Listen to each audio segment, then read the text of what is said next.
Mas esse caso específico, ele foi interessante porque ele, claro, ganhou uma grande repercussão, então ele acabou sendo emblemático. E mais do que isso, porque ele foi mudando a forma como a mídia e como a sociedade foi enxergando ele. É lógico que não são todas as pessoas, não são todos os profissionais da mídia, nem todos os meios que mudaram necessariamente, não é toda a sociedade que mudou esse olhar, mas eu acho que, em termos de... que tivemos algum avanço para uma mudança de olhar.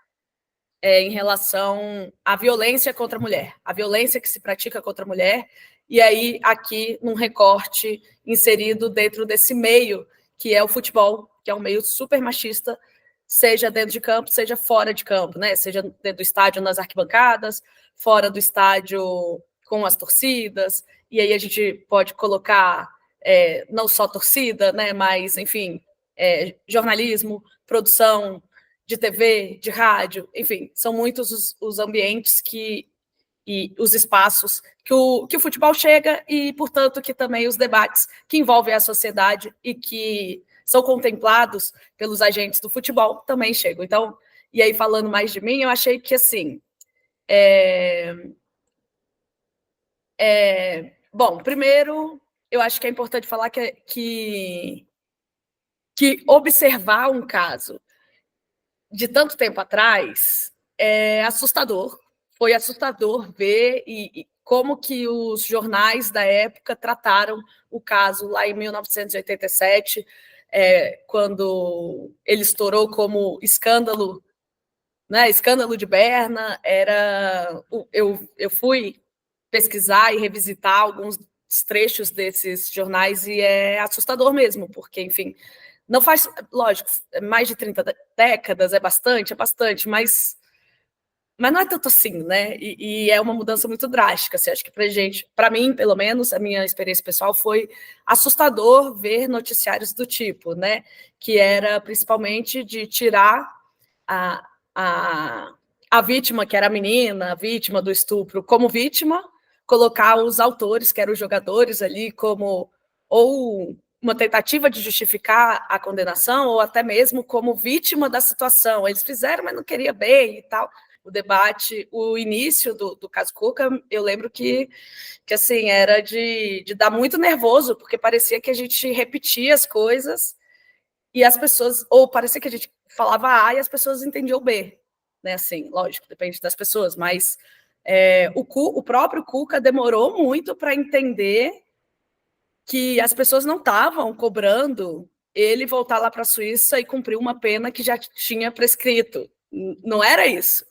Mas é óbvio que a postura dele parecia, assim, ou passava ali na passagem pelo Corinthians, que ele não estava entendendo qual que era a questão, né? Que ele falar que ele estava no mesmo quarto, por mais que ele diga que a versão dele, que é que ele não tenha participado diretamente, eu acho que me passou a impressão, ou um nervoso, né? Assim, de ele não entender que ele está no mesmo quarto que uma menina de 13 anos está sendo violentada, e falar anos depois, nos dias de hoje, com a cabeça que a gente tem hoje no mundo, né, com as notícias e as referências que a gente pode ter acesso hoje, e falar que não teve culpa, ou que não mudaria nada, nenhum tipo de conduta lá daquele dia, não é só preocupante, como é grave, né? Opa, então se acontecer de novo pelo jeito, assim, tá do mesmo jeito, né? Não, o que a gente gostaria de construir na nossa sociedade como um todo, e acaba que a gente pega o recorte do futebol,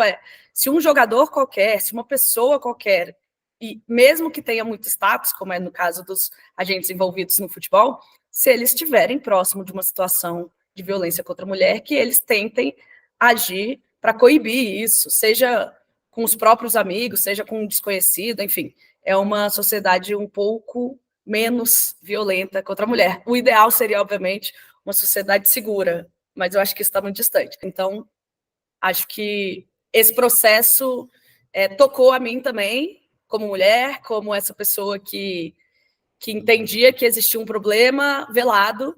E aí, logicamente, a gente vê as repercussões disso, né? Eu acho que lá em 2023, na passagem do Cuca pelo Corinthians, teve uma repercussão muito grande, mas eu acredito que muito por conta das mulheres.